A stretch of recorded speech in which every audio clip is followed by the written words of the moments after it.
So you want a telescopic Xbox controller? You're in luck. I'm Rio Gion and welcome to the channel. This is an Xbox controller through and through, which is the best thing I can say about this controller because being someone that plays PC with an Xbox controller for as long as I can remember it, this controller feels right at home when using it on my phone. Yeah, it feels kind of weird to say phones plural, but this is the life that I choose. Anyways, for anyone that is used to the Xbox layout, this controller will feel fantastic because you are familiar with the layout and you know what the controls are. For someone that's used to the PlayStation layout, then it really won't be that bad because it's the analog stick placement that's different. In terms of the buttons, there's no compromise for this controller, so you have all of the buttons you would want. There's 4 face buttons, dual clickable analog sticks, start and select, or in this case I think it's the home and the share button. I am still not sure what the 3 lines mean, but most likely it's the home button I think. There's the Bluetooth button on the top next to the right trigger, which is analog by the way, so that's great for racing games and shooting games. Next to that is the toggle to switch for wireless charging. Yeah, wireless charging because you have a beefy 2000 milliamp battery pack, which makes the controller lasts a really long time, but most likely will charge your phone really slowly and probably not that much juice because most phones now are like 4 to 5,000 milliamp in terms of battery, so this isn't as much power. If you plan on replacing your power bank with this controller, I still recommend packing a power bank in case if you're planning on going on long trips. Since we're looking at the top of the controller, by far the most disappointing thing is that micro USB port that is used to charge the controller and plugging in if you want to use the controller for Windows. So the ultimate question remaining is, unless there's already an answer, and if there is, I'll post it as an update in the description below the like button, the link to buy the controller below, tangent aside. Does the controller get charged when using it on a PC as a controller? Because when I plugged in the controller to use on the PC, I see all of the lights lit up, which makes me think it's also charging the controller as well. If that is the case, I recommend not using it for PC because the battery gets charged all of the time if you're planning on using it as a wired controller. If your PC has Bluetooth and you're using it wirelessly, then I don't think it should be a problem. Moving on to the back of the controller, you have 2 buttons that you can macro because there's the green button at the bottom of the controller for you to press and reprogram those 2 buttons to act as the buttons that you like. So in some situation this can be useful, but most of the time because of how low the buttons sit, I cannot find a situation where it would be useful. If you do, comment down below and let me know. Besides the green button on the bottom, there's also the USB and Bluetooth button, which you can switch on the fly. In some cases the switch kinda acts like an off switch if you're moving from Bluetooth and if you want to turn the controller off. One thing I noticed is that the handlebars are kinda small, but then it clicked the moment when I put the controller in my pocket. So the handlebars are small on purpose because when the controller is stretched out, most of your hand will go to the side because of how you're trying to balance the controller while it's in your hand. So when you're holding the controller, the smaller the handlebars actually work better than that I initially thought when I was planning on using the controller during my initial impression. There's also the battery button, which I find very useful because you can always check to see when you need to charge it at or when your charge is at, which is nice. I think all Bluetooth controllers should have this feature.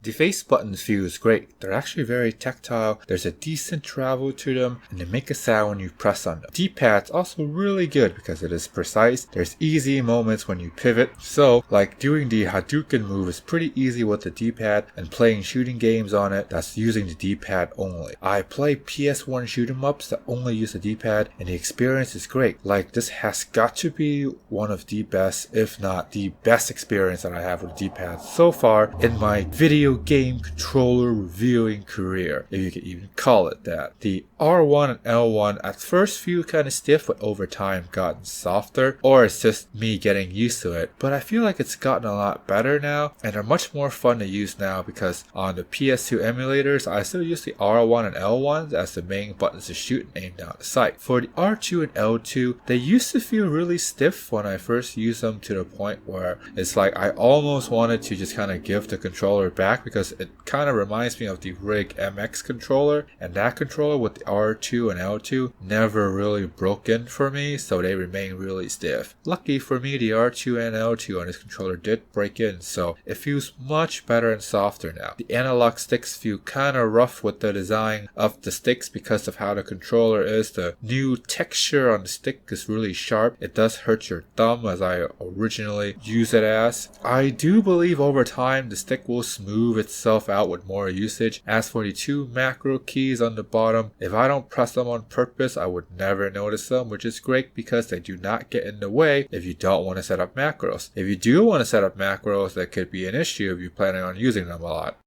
Because it's a Bluetooth controller, first, I think we gotta talk about the latency for the most part. The latency here is really good. I did not notice the lag when using the controller, but I do notice a slight difference when I switch to something like the Razer Kishi V1. The Razer Kishi V1 is more responsive than this controller in Bluetooth mode because it's hard to explain it unless you know. If you don't, then you will not be able to tell. For me, it's not that big of a deal for latency. If you really care about latency and you're doing like pro level gaming, then I highly recommend using the USB function on the controller. If I plug the controller in and switch to USB mode, then I don't notice that difference anymore. If I switch to my Razer Kishi V1, to be honest, I think most people is going to be okay with this controller because there isn't much in terms of latency, but to some they are going to feel like they're underwater when I'm playing the game. So for those that feel a big difference, I recommend just plugging the controller up when you play. If you have a folding phone, then you have a great advantage because you can use the controller plugged in, and it's so portable because you place the phone in a way where the USB port sticks up and you can plug the controller in and play without having to worry about input lag. I mean, it's not going to look pretty. Then again, you have a giant phone screen and a giant controller, so you're gonna stand out either way. So I say roll with it.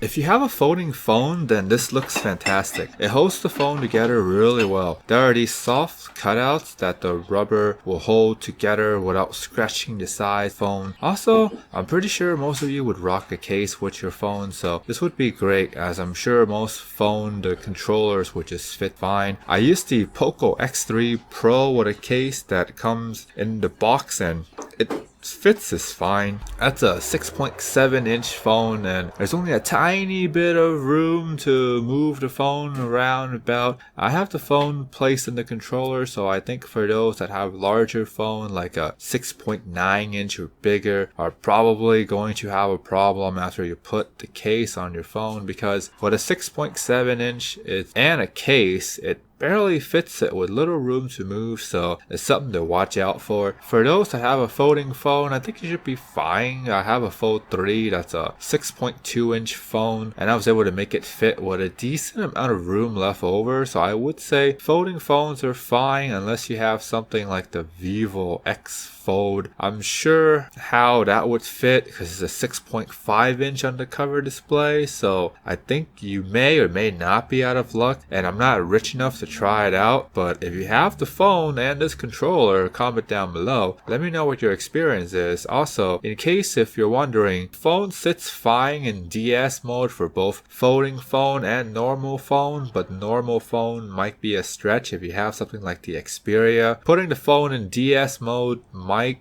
barely hold the phone unless you have a really thick case. That could be a different story.